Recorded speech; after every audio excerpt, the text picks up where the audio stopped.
tell us your story of formation. Like, how did you get to where you are? Walk us through Yeah. the highlights.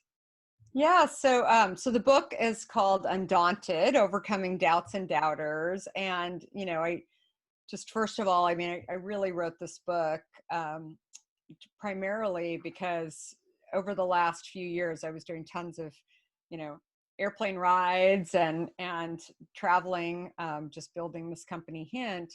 And I would, especially when I was out speaking, I would tell stories, typically after people would kind of make judgments about me, like, oh, well, you're fearless, or, Mm-hmm. you know, you always knew you could do it, or, you've like, been really lucky. You've gone to like, big Ivy League school, or which I didn't, like that. People would have these ideas about sort of where and who I was. Mm-hmm. And when I would speak to them about, that this is not true at all, they were like, oh, wow, this is amazing. And you still were able to kind of go and do the stuff and, get something off the ground. So that was really the reason for writing the book. But one, probably the main portion of the book is focused on Hint and the building of the company. And as you've known me for a long time. I mean, Yeah. there's so many stories along the way in building and building any company, right? Yeah. But this was my first company. I'd been at large companies before. Some companies, like AOL before this, were small and then large, but this was really my first kind of, not only startup company, which Mm-hmm. is, many people think about, like, do I go start my own Mm-hmm. thing? Like, I never really stopped and said, I want to start my own company. For me, it was, I was kind of an accidental entrepreneur in that I, started this because I wanted to solve a problem in my own life, which was health. Mm-hmm. Um, and so that's where, Hint kind of came into place, where I had an issue with and really an addiction to diet soda. And for me, diet soda never was something that there was anything wrong with it, that it was it was diet after all. And then when I decided one day that I didn't really understand all the ingredients and I wanted to swap out the diet soda for plain water, I found plain water just really boring. And that's when I sliced up fruit and threw it in my water. And I thought, why aren't more people doing this? So Mm. I was always a curious person. But, I was curious, but also frustrated and maybe a little angry that I had been fooled into believing that, stuff that I was putting into my body and drinking every single day was actually counter to what I really thought was health. So there's definitely kind of the why, and then there's the mission and sort of what I was after. But along the way, I again didn't have experience in the beverage industry, so truly didn't know what I was doing. I started trying a lot of different things, and Mm-hmm. I didn't have any idea generally what I was doing. I still to this day don't, right? Like, as I've gone along, but I'm not afraid to actually go try and see what will happen, and listen. And I'm with it. I also feel that it's inspired me to pay attention to things as well, and including when bad things happen. I Mm-hmm. always will look at them as they can't last forever, Mm-hmm. right? Like, the good stuff will Right. will come along the way. And so that was really like the big reason why I wanted people, why I ultimately wrote the stories down finally, because I thought I could actually help people get out of their Mm-hmm. rut, or whatever you want it, their Right. situation that they want to change in some way, if they do want to change it. And also, I think so many people glorify being an entrepreneur. And I think that, as I've always said to people, not just in the beverage industry, but just overall, that being an entrepreneur is, I mean, it's really great if it goes well, right? There's moments where it's really tough. You can make a lot more money joining, companies, and but it's harder to actually create change. I Right. think, in some of these large companies, like you can do as an Yeah. entrepreneur. And, but it also takes a lot of, it's not just about having a great product. It's about building a team. It's about raising money. It's about, getting the word out. And all of those factors along the Mhm. way are really, really important. The way you went about marketing it or building the brand or the culture, so much of it was so unconventional.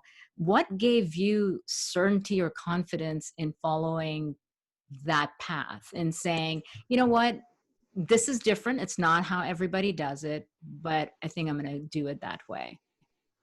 Yeah. And like, again, I never felt like I had certainty. And, Mm. even during COVID, I mean, when, I'll never forget on March 13th, Friday the 13th, when we had to shut down our New York office and we were trying to figure out, were we going to shut down our San Francisco office? Most people were remote already in sales Mhm. positions, but, we had these two offices, and I was flying back from New York on March 13th, and I stopped in some of our stores and Target and Whole Foods and a few others when I landed in San Francisco. And, I'll never forget, seeing the shelves like bare in both of those locations on Friday night, and that weekend making decisions that, we need to help these people like stock the shelves, and then also figure out a way to get product out of our warehouse, because we knew we had tons of product. We weren't having like a manufacturing problem. It was really somewhere in like the distribution, that Mhm. there was this hiccup, and that in stores like Target, for example, that the information that was coming from register sales wasn't actually making it to the ordering department for Mhm. ordering the stuff. And so we, made big a big bet, and went out to all of our stores and said, hey, we'll send trucks in. Wow. But it's a little bit different than what they're used to dealing with, especially the big guys, where they're used to dealing with distributors coming in there. And we're really like, you know, going in and delivering the truck in. But with it, they really needed merchandising help, because they just were not like ready for kind of this hoarding that was going on. And also Mhm. this like, deluge of getting lots of stuff into the store at once. They just couldn't stock the shelves fast enough. And so with that, we set it to our teams. And this is during a time on March 16th when, lots of people's, friends were being told, just stay home. We were like, no, don't stay home. Like you are an essential worker. You're going into stores. We're an essential product that's actually going to make the shelf. We're water. And so we need you guys working. We overnighted. We had, luckily, N95 masks from all the fires in California that were in our warehouse. And so we sent them out to our workers, and gloves and everything. And, still, I mean, we were nervous, right, about sending these people out. But I decided, like, I'm sending them into stores. We had a couple of our employees say to me, like, I've been here a long time. Are you trying to kill me? Like, sending me into, I mean, it was scary that week. Right. And I, I took on a route, like just like them. I said, listen, I'm going to be out there. I'm not going to sit in my, house and watch you guys out there in the marketplace. I'm going to be, limiting the number of stores that I'm going to, but I also want to make sure that you guys are limiting the number of stores, and we're going to be as safe as possible. What I found is going into a store in the early morning hours or later at night is way better when there aren't. So bringing in strategies, but Mhm. also, you know, putting on my hint jacket and like going out and doing that kind of stuff. They saw, like, she's crazy, but she's also willing to be crazy with us, and Right. actually, and, see what was going on. And so I Right. worked all the way through, in addition to editing my book, in addition to doing everything else. I mean, I worked all the way through. I was in stores. In fact, friends would say to me, is it really bad in these stores? Because my friends were not doing what I was doing, like they were like, is it, I'm like, yeah, like go in before 7 if you Mm. can. And it's like, get in and get out. Like I would have all these like, quick, Store clues, strategies. more strategies on how to deal with it along the way. But again, I think doing things like that, where I've always been a big believer, that leaders should, walk the walk, Hmm. right? And so it's always frustrated me when I've seen leaders say like, oh, we're all going to go do this. And then they're not really doing that, right? They don't really, you tell your e-commerce team like, well, you got to go do this. And like, you don't really understand the SEO. You don't Right. really understand all these different aspects of it. That's not the type of leader I've been. I hire people who are way better than me and back off, but I'm always the person who, when needed, I will Hmm. jump back in. When I can give a perspective on, have you tried this? Have you tried Hmm. this? I can pick up the phone when Facebook's kicking us out of or kicking our ads off in certain places, I know some people at Facebook where I can reach out and say, what can we be doing better? Like, be a resource in some Hmm. way. So again, I think like that's really, this time during COVID has even shown, myself that, and my team, where, I think that's what leaders do. Right. They don't just sit there in the background and they're in it. Now, you are responsible for leading a very large business today, and it's been an incredible journey. What are some of the most important things you've learned and live by as a leader? That also contributes to managing at scale. I think kindness, for first of all, is like, something that is not tolerated, especially in our company. And that everybody's human and everybody has a right. It doesn't matter, when you step into Hint, and um, as an employee or even a freelancer, Hmm. like, you are treated with respect and you're treated with kindness, and no matter what your level is. I also believe that ideas can come from anywhere. So you Hmm. don't have to have a certain title. You don't even have to be, we have creative ideas that come out of our finance team, right? And they're allowed to sort of speak when they feel like there's something, because you just never know, Hmm. right? And I think that that's an important aspect. I also believe that that contributors are just as important as leaders. So I think that I tend to want to lead, but I won't be able to lead if I don't have people that are interested in joining and contributing. Mm. Right. And I think that Yeah. that's an important piece of it. And I would say that those are probably the three things that are, you know, kind of consistently, I think about, and just evaluating not only how we're doing, but also Hmm. happiness and how people are feeling.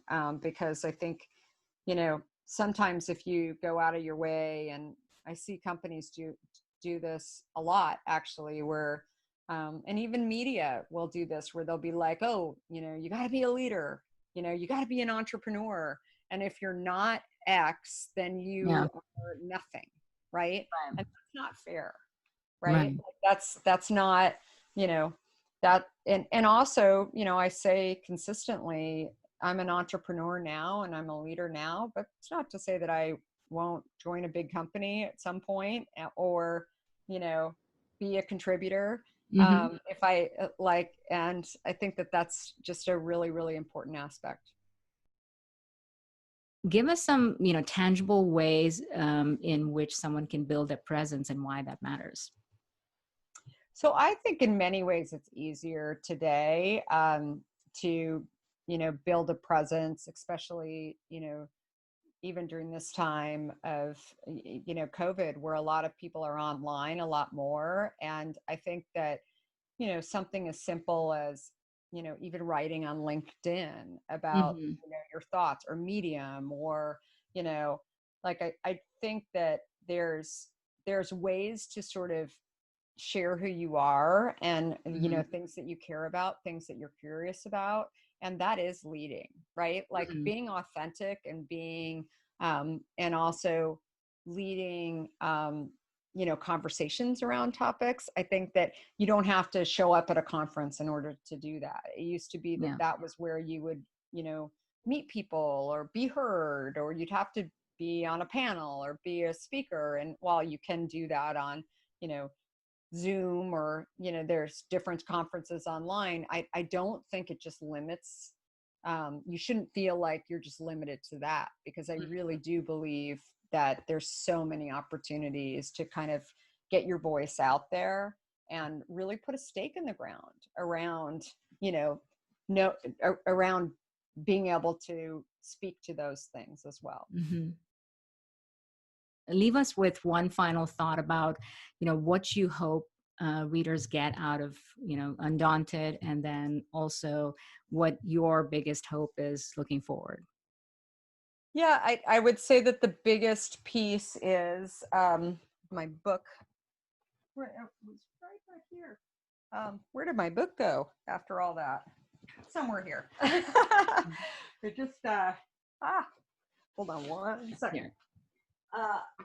Yeah, here's the book right there.